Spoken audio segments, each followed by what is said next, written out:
이스라엘 내부에서도 네타냐후는 이스라엘의 전쟁 영웅이기도 하지만은 부패 정치인입니다. 그래서 전쟁이 일어나기 전부터 매주 토요일 이스라엘 총리 공간 앞에서 네타냐후를 하야를 촉구하는 시위가 열린다고 합니다. 전쟁이 끝나면은 네타냐후의 정치적 생명은 다 끝나는 것은 물론이거니와 감옥까지 갈 상황이 벌어질 수도 있겠습니다. 그렇기 때문에 네타냐후는 어떻게든 전쟁을 이어가고 계속 유지하고 싶어서 그렇기 때문에 확전을 원하고서 이란도 건드려보고 이런 해석이 이스라엘 내부에서 나오고 있습니다.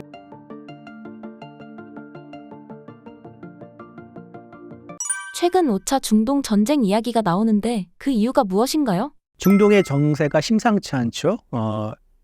이스라엘과 이란, 그다음에 이란의 하수인인 하마스, 그다음에 헤즈볼라, 후티 이렇게 관계가 되게 일축즉발의 상태에 있죠. 지금까지는 이스라엘은 이제 하마스나 헤즈볼라를 상대로 군사 작전을 벌였는데요.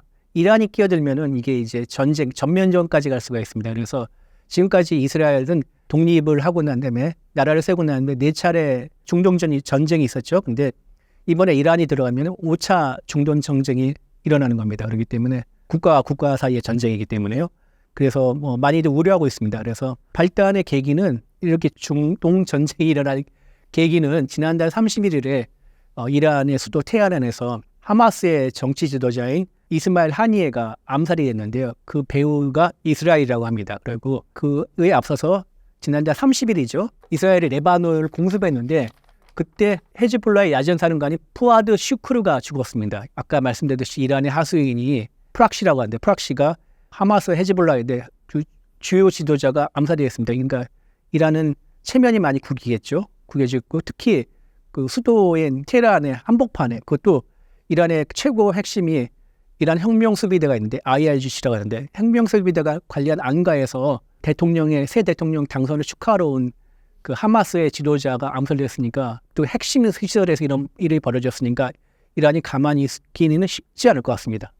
현재 중동 전쟁 구도의 양상은 어떤가요? 중동에 계속 군사적 충돌은 있었습니다. 그런데 아까 말씀드렸다시피 그것은 이제 이스라엘과 그다음에 이스라엘을 적대하는 어떤 무장 세력들과의 싸움이었는데 이거는 이란이 끼게 되면은 이제 전면전 국가와 국가 사이의 전면전이 벌어지게 되는 이제 5차 중동 전쟁이 되는 것이고요. 이제 구도는 이렇습니다. 이스라엘이 있겠고요. 이 한쪽에는 이란이 있습니다. 이란이 있고 이란의 주변에는 3가지 세력들이 있습니다.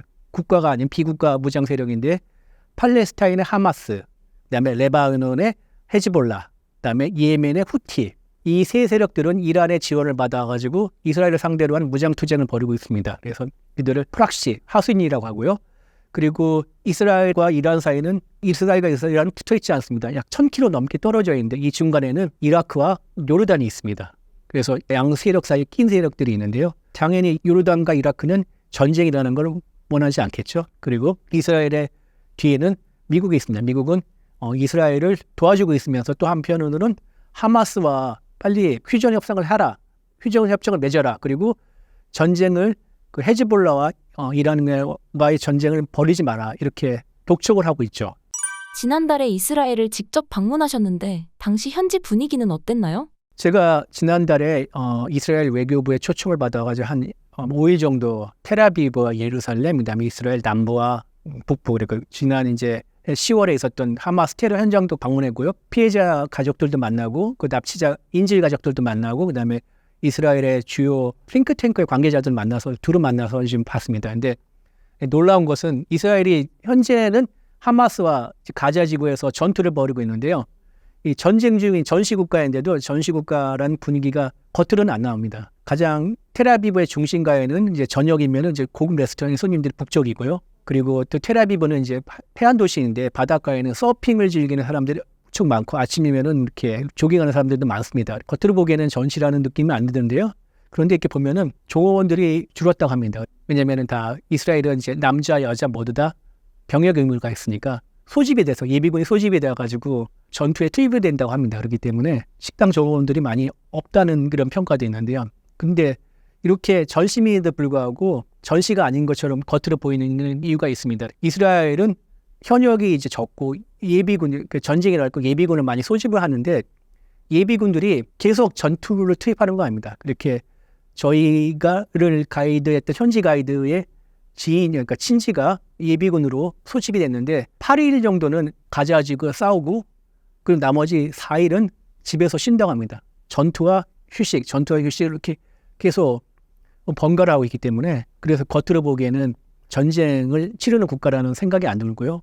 물론 이제 공습경보도 모르고 그다음에 제일 먼저 이스라엘 내렸을 때 주의사항이 하는 게 뭐냐면은 휴대폰 앱을 까는데 그 앱의 지시사항에 따라 알아서 공습경보도 단계가 있는데 가장 심한 단계 30초 이내에 숨을 곳을 찾아야 된다. 뭐 이렇게 주의를 많이 받았고요. 그리고 전시인데 이 전쟁에 대해서 이스라엘 현지의 국민의 반응은 크게 두 가지로 이루어지고 있답니다. 하나는 115명이 넘는 이스라엘 사람들이 아직도 하마스에 납치돼서 인질로 붙잡혀 있는데 그들의 가족들은 빨리 휴전을 하고 인질의 조속한 희망을 바라고 있습니다. 이런 여론들이 있는 반면에 또 한면은 하마스와의 전투가 이루어지면서 260명이 넘는 이스라엘군이 죽었는데 전사자의 가족들은 기존에 죽었던 전사 자신들의 아들들의 죽음이 헛되지 않으려면은 전쟁에서 승리를 해야 된다. 그래서 끝까지 전쟁을 치러야 된다. 이런 두 가지 여론이 있고요. 그래서 이스라엘 국회에 가면은 두 가족들이 다 시위를 벌이고 있다고 합니다.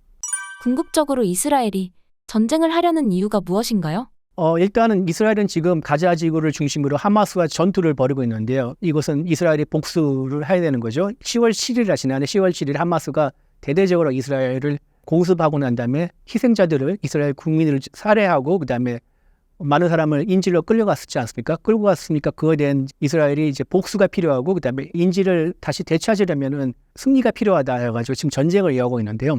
그리고 또 지금 헤즈볼라와도 지금 관계가 안 좋아지고 있는데 헤즈볼라의 경우에는 두 가지가 있습니다. 하나는 헤즈볼라가 하마스와 같은 그 공격을 계획하고 있다는 정보가 있었습니다. 그래서 이것을 막기 예방 전쟁이 필요한데 프리벤티브 스트라이크가 필요한데 예방 전쟁의 차원에서 하마스를 공격해야 된다 이런 여론이 이스라엘 내부에도 있습니다. 그래서 헤즈볼라 같은 경우에는 계속 이스라엘의 북부 골란고원을 중심으로 한 이런 북부 지방을 끊임없이 공격하고 있기 때문에 이참에 한번 손을 봐줘야 된다. 이스라엘이 하마스도 이렇게 손을 본진 김에 이렇게 이제 예비군도 소집하고 있는데 헤즈볼라도 어떤 싹을 일단 잘라낼 필요가 있다. 이렇게 생각하고 있습니다.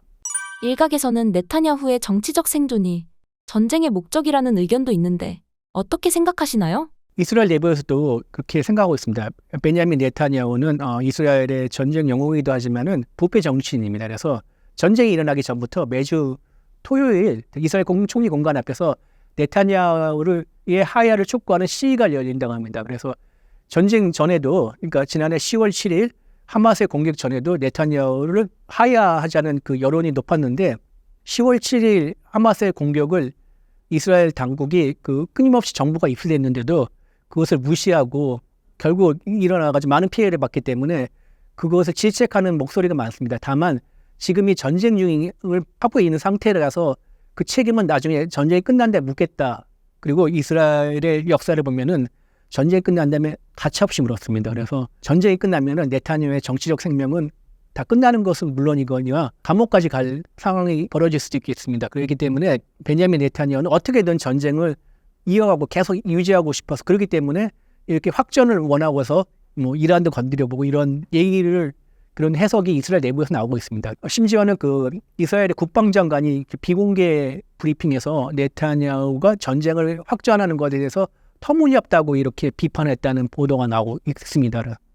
이스라엘이 하마스에 이어 헤즈볼라 지도자를 암살한 이유가 무엇인가요? 그런 해석도 있고요. 아까 말씀드렸다시피 헤즈볼라가 계속 이스라엘을 자극하고 있고 그다음에 이스라엘은 다른 하마스에 비해서 헤즈볼라를 더 두려워합니다. 왜냐하면 헤즈볼라는 하마스에 비해서 더 무기도 잘 갖추고 있고요. 실전 경험도 풍부하고 그다음에 2006년에 이스라엘 군인 2명을 헤즈볼라가 납치해서 이스라엘이 레반으로 들어가가지고 헤즈볼라 전투를 벌인 적이 있는데 그때 이스라엘의 군의 피해가 굉장히 컸습니다. 그래서 나름 잘 싸우기 때문에 이참에 이렇게 아까 말씀드렸다시피 예비군을 소집하고 이렇게 전쟁을 벌일 수 있는 준비가 다 되는 김에 예방 전쟁 차원에서 헤즈볼라 싹을 잘라놓고 그다음에 아까 말씀드렸다시피 헤즈볼라가 하마스 같은 공격을 계획하고 있기 때문에 그걸 미리 막자, 예방하자 이런 차원에서 전쟁을 계속 이어가자는 이런 여론이 분명히 있습니다. 그러니까 물론 네타냐후가 자기의 정치적 생명 연장 차원에서 벌이고 있기도 하지만 이렇게 또 주장하는 이스라엘 내부 여론이 있기 때문에 있는 것 분명히 있습니다. 그렇다면 이스라엘은 정말 전쟁을 원하는 걸까요? 아까 말씀드렸다시피 이스라엘 내부에서도 평화를 주장하는 그 여론이 높습니다. 그 내부 여론조사 따르면 절반 이상이 당장 이제 전쟁을 끝내자는 이런 쪽에 지지를 한다고 했는데요. 반면 그 상당수의 이스라엘 국민은 이참에 뭐 이스라엘 안보를 확보하자 이렇게 또 생각하기 때문에 의견이 좀 갈리고 있는 상태인데 대부분의 사람들은 평화를 주장하고 있는 것을 알고 있습니다. 현재 중동 전쟁을 대하는 미국의 태도는 어떤가요? 아까 말씀드렸다시피 미국의 태도는 양면적입니다. 두 개인데 하나는 이스라엘을 군사적으로 지원하면서도 하마스와 협상을 빨리 협상하라 이렇게 또 족촉하고 있습니다. 이게 미국의 그 정치적 지형 때문인데 아까 말씀드렸듯이 11월에 이제 대통령 선거가 있는데요. 미국의 그 여론은 친이스라엘파와 반이스라엘파로 두 개로 나누어지고 있습니다. 특히 이제 트럼프를 지지하는 이제 공화당 지지자들은 친이스라엘파입니다. 그러니까 이스라엘 지지하고요. 그다음에 미국의 이제 유태인들이 금융과 영화 산업을 꽉 잡고 있는데 그들이 이제 만든 로비 단체들이 영향력이 크기 때문에 이런 여론이 또 이제 많이 퍼지고 있는 것이고요.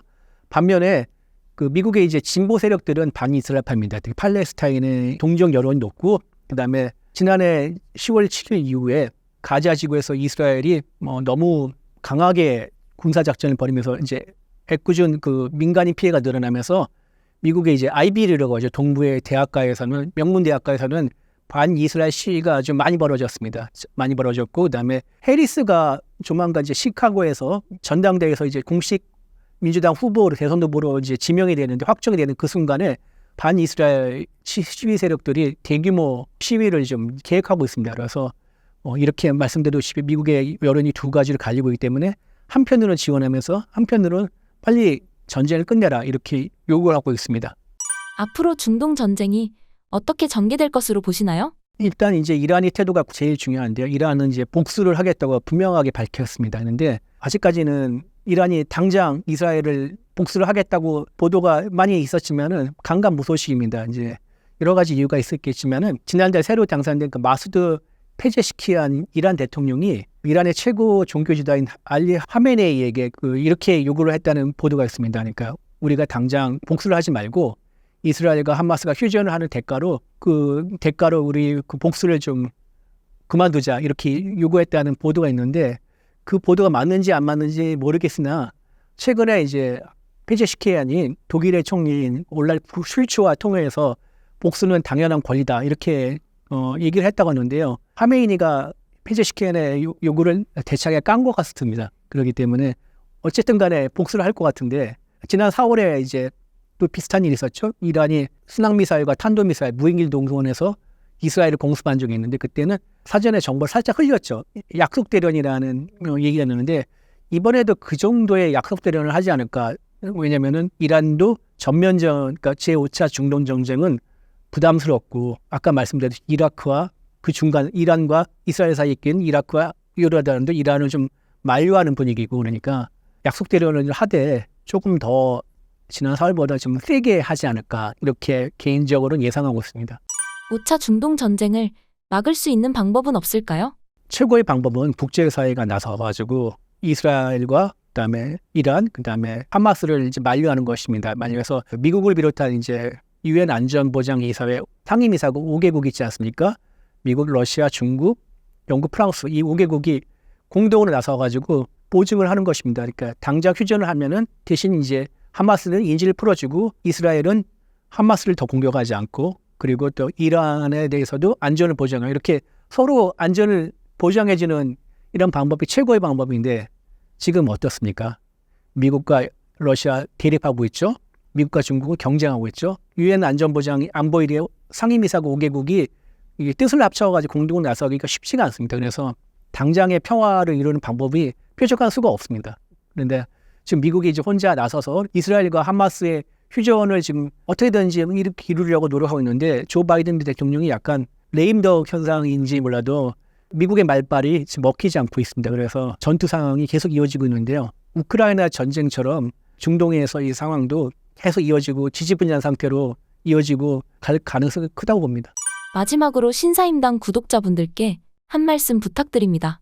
유럽에서 우크라이나 전쟁도 끝날 기미가 안 보이고 중동에서 이스라엘과 이란 사이에 전쟁이 일어날 가능성이 커지고 있습니다. 전 세계적으로 분쟁이 더 많아지고 있고 지정학 리스크가 점점 커지고 있습니다. 더군다나 북한은 계속 쓰레기 풍선을 보내고 있고 핵미사일 위협을 더 높이고 있습니다. 지금 안보의 현실이 점점 가면 갈수록 엄중해지고 있습니다. 그래서 이럴 때일수록 우리 국민들은 어떻게 하면은 우리의 안보를 더 튼튼히 하고 확보할 수 있을까 좀 더 고민할 이런 시점이 계속 이어지고 있습니다. 그래서 제가 늘 말씀드리는 건데 정신 바짝 차려야 될 상황인 것 같습니다. 그래서 물론 뭐 이렇다고 해서 우리가 모두 다 뭐 똘똘 뭉쳐 위해서 정부의 주도 아래 이렇게 뭉치자 이런 얘기는 아닙니다. 그러나 이 상황이 엄중하다는 것을 깨닫고 우리가 어떻게 하면은 헤쳐나갈 수 있을까 한번 다 같이 고민해야 될 지혜가 필요하다 생각합니다.